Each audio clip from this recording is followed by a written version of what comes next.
انت يا وليه، انت اللي جايبك هنا؟ انت عايزه مني ايه؟ ما تسيبيني في حالي. جاي اطمن عليك يا سامي يا مرت ابني. تطمني عليا؟ تطمني عليا ليه؟ بتحبيني؟ ده انت عايزه تموتيني، انت وابنك عايزين تموتوني صح؟ بس مين؟ انا قاعده على جانبكم، انا اللي هموتكم وهخلص منكم. انا عملت لك ايه يا بنتي؟ عملي؟ وانت تقدري تعملي حاجه؟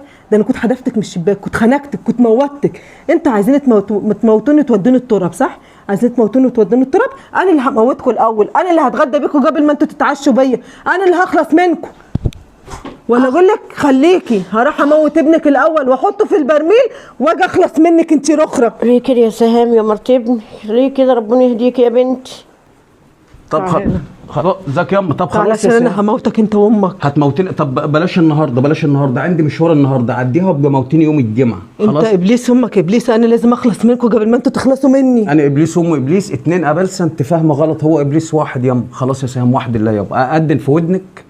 مهما تقول انا مش هسيبكم، انا هموتكم، انتوا عايزين تموتوني وانا هخلص عليكم قبل ما انتوا تخلصوا عليا وهدفنكم، مش هخلي حد يعرف عنكم حاجه. يا سهام احنا عايزين نموتك واحنا نستاهل، انت المفروض تخلصي علينا الاول زي ما انت بتقولي. بس بقول لك ايه، هقعد شويه مع عمك، بالله عليك اعمل لنا كوبايتين شاي. اعمل لكم شاي؟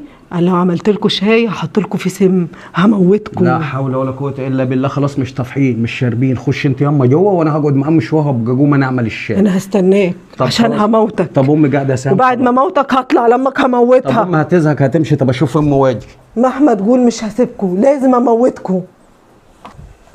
ايه يا حاج؟ ايه يا حبيبي؟ عامله ايه؟ ما بقول لك لو وراك حاجه قضيها بقى عشان سهام هتموتنا احنا الاثنين. يا ساتر يا رب. ايه يا ابني في ايه؟ اصبر عليها يا ابني، ربنا يشفيها ويحوش عنها. ربنا يشفيها ما يحوش عنها، انا صابر والله يا امي، بس طيب. اهم حاجه ما تكونيش انت زعلانه من حركاتها ومن أني تصرفاتها. والله ما زعلانه، والله ما زعلانه. هزعل ليه؟ هزعل ليه؟ ما هي بقالها معانا 5 سنين ما شفناش منها غير الطيب والمعروف. منهم لله اللي بيأذوها واللي بيأذوا الناس يا ابني. الله يسهل اللي اذاها واللي عملها العمل. عندك حق يا ام، منهم لله صحيح اللي بيأذوا ولاد الناس وبنات، منهم لله اللي بيأذوا ولاد الناس اللي دايرين اعمال. شابه زينه كانت زي العسل فجأة بقى تتكلم نفسها، لا حول ولا قوة إلا بالله. الناس اللي بتعمل كده بتستفاد إيه بس ياما؟ بقول لك إيه ياما، يعني أنت مش زعلانة منها؟ والله ما زعلانة يا ابني، هزعل ليه؟ طب ياما عملت ليه في الطلب اللي قلت لك عليه؟ سألت على الشيخ؟ سألت يابا. هيجي يعني؟ إن شاء الله هيجي بكرة إن شاء الله. الله يبارك لك ياما، الله يبارك لك، طمنت قلبي. معلش ياما نستحملها، يعني أنت مش زعلانة منها؟ والله ما زعلانة يا ابني، أزعل ليه؟ ده بتاع ربنا كله. ربنا يبارك لك ياما. لا يا ابني أزعل ليه؟ ريحت قلبي ياما، طمنت قلبي. بس عايز اقول لك حاجه ياما، معلش انا فاضي بفضفض معاك بكلمتين. ليه الناس بتعمل معانا كده؟ وليه انتوا ربيتونا غلط ياما؟ وما تقوليش لا يا ابني ربيتكوا صح، ربيتونا غلط. لما قلتوا لنا لما تقفوا جنب الناس وتكرموهم الناس هيحبوكوا، هيدعوا لكم بالخير، هيقفوا جنبكم وهيكرموكوا.